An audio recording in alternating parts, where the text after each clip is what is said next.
teman-teman, kembali lagi dengan gue Ola di channel YouTube gue Cerita Ola. Kali ini gue mau membahas tentang sensitivitas pada orang gangguan cemas yang bisa nimbulin juga panic attack juga. Nah, ini gue cerita berdasarkan pengalaman gue aja. Mungkin teman-teman ada juga yang sering merasakan kayak gue gini kan, tapi dia bingung kenapa gitu. Nah, itu bisa jadi gangguan cemas. Nah, kadang-kadang juga udah tahu mereka gangguan cemas nih teman-teman gue. Terus tapi pas ngelihat video, oh ternyata sama ya gitu. Jadi oh iya bener ya, jadi dia nggak khawatir sama penyakit fisik gitu kan. Memang gangguan cemas bisa seperti itu. Nah, jadi gue sharing-sharing aja. Jadi gue sering cerita tentang pengalaman gue sendiri, karena gue udah berapa ya, 11 tahun gue ke psikiater dan juga ke psikolog, melakukan berbagai terapi juga. Jadi gue mau berbagi. Nah, kalau gue lagi paniknya lagi kalau gue lagi cemasnya lagi parah banget tuh, sampai yang bisa kena panic attack berkali-kali, seminggu bisa 2-3 kali kena kan, kadang-kadang bisa hampir tiap hari kena. Nah, itu biasanya gue sensitif banget kemana-mana gitu kan, dan pikiran gue juga overthinking jadinya kan. Nah, terus kayak misalnya gini nih, gue sensitif sama cahaya. Jadi gue tuh kalau keluar tuh kayak ke Carrefour, ke dokter, apalagi psikiater kan tempatnya gelap-gelap, tempatnya kan terang-terang tuh. Nah, itu agak ngeganggu gue. Makanya kadang-kadang gue tuh kalau keluar siang selalu bawa pakai kacamata, karena kacamata hitam, karena cahayanya itu bikin gue nggak nyaman dan bikin gue bisa keleyengan, yang ada nanti timbul sakit kepala, cemas, akhirnya panic attack deh. Nah, terus yang kedua, gue juga menghindari berisik-berisik gitu. Jadi gue kalau ada suara yang berisik, anak kecil teriak-teriak gitu kan. Kemarin tuh di kantor gue, temen gue bawa anaknya badung banget, ya ampun. Itu dia banting-banting pintu, gue udah pusing banget. Akhirnya gue tahan-tahan kan, karena gue nggak bisa marah. Gue udah mual sebenarnya ngedengar dia banting-banting pintu gitu. Nah, terus akhirnya pas gue di anak udah pergi, malah ya itu sekitar jam 10 pagi, jam 3 sore gue kena panic attack gitu. Itu penyebabnya gara-gara itu. Nah, terus juga aroma juga bisa memicu ya panic attack. Karena waktu itu gue pernah sih sekali naik taksi waktu gue lagi sakit. Nah, kebetulan di taksi ini baunya kayak bau mesin gitu kan. Nah, jadi gue kalau naik taksi yang nggak ada pewangi mobil ya, itu tuh gue langsung inget itu dan jadi mual gitu. Jadi gampang banget mual. Terus dan gue sensitif banget. Kayak kemarin gue masak spaghetti buat anak gue, terus kejunya gue taruh di luar sama dia nggak ditutup, padahal itu kan kecil banget, kejunya sekotak ini doang. Terus itu juga di dapur gue kan, taruh dapur kan, dapurnya juga gede, tapi hidung gue tuh sensitif banget sampai gue bisa kecium baunya gitu, dan itu enak banget menurut gue kan, dan jadinya nggak nyaman, pala kelayangan. Nah, itu bisa nyebabin panic attack juga. Terus juga rasa, jadi misalnya nih kalau gue minum ya, tiba-tiba misalnya gue biasa reguler minum kopi di satu tempat gitu kan, terus pas tiba-tiba memang lagi panik juga gitu. Nah, misalnya pas gue tiba-tiba minum kok rasanya agak aneh dikit gitu. Nah, itu gue juga bisa micu buat kena panic attack juga. Apalagi waktu pas zamannya heboh coffee cyanida itu kan, yang si Jessica Mirna kan, itu gue sampai kena panic attack berapa kali, 2 kali di Grand Indonesia. Tapi nggak pasti bersamaan 2 kali itu satu hari gue kena panic attack, enggak. Jadi gue 2 kali datang ke Grand Indonesia, walaupun gue makan di tempat yang berbeda, tapi ya gue tetap mikirnya gue bakalan keracunan di situ. Jadi memang orang cemas begitu. Jadi kalau misalnya ngelihat kasus oh ada yang begini, ya pasti kita mikirnya kayaknya kita juga bakalan kena juga deh gitu. Nah, terus juga kemarin itu gue sempet, tangan gue di sini kan merah-merah kan, tangan gue di sini merah-merah udah lama sih, itu di setahun yang lalu. Gue lupa gitu sama kejadian ini, kenapa tangan gue merah kan. Pas besoknya gue bangun, kok gue lihat tangan gue merah kan. Terus gue udah mikir macem-macem, gue googling penyakit kesana sini kan. pendarahan atau apa gitu. Gue sampai telepon saudara gue bilang, bro ini gimana ya tangan gue, apa tangan gue pendarahan ya.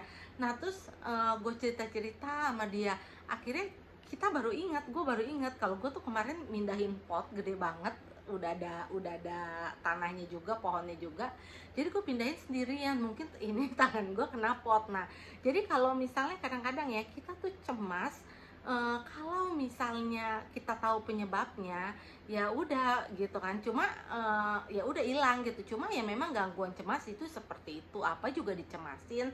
Misalnya kita nggak sengaja kesenggol gitu kan, nggak sengaja kesenggol orang ya, tapi kenceng gitu kan, terus ternyata kulit kita sensitif, langsung biru-biru gitu kan, kita nggak sadar, kita lupa sama kejadiannya kan. Begitu kita lihat, loh kok biru di sini kan, aduh kenapa nih, pasti kenapa nih, jadi overthinking gitu. Jadi memang overthinking ya, gitulah sensitifnya orang pada gangguan cemas ya. Nah terus tadi juga hari ini ada beberapa temen gue yang selalu nanya, Mbak Ola ini obatnya bagus nggak ya? Terus yang satu lagi nanya lagi, Ci ini obatnya gue minum aja apa kagak, kata dia gitu kan. Lah lu tanya sama psikiaternya lah. Tapi gue ngerti sih maksudnya, kalau memang kalau baru-baru kena panic attack ya pasti itu rasanya takut gitu kan, nggak percayaan, pasti nanya lagi, namanya juga orang pencemas kan.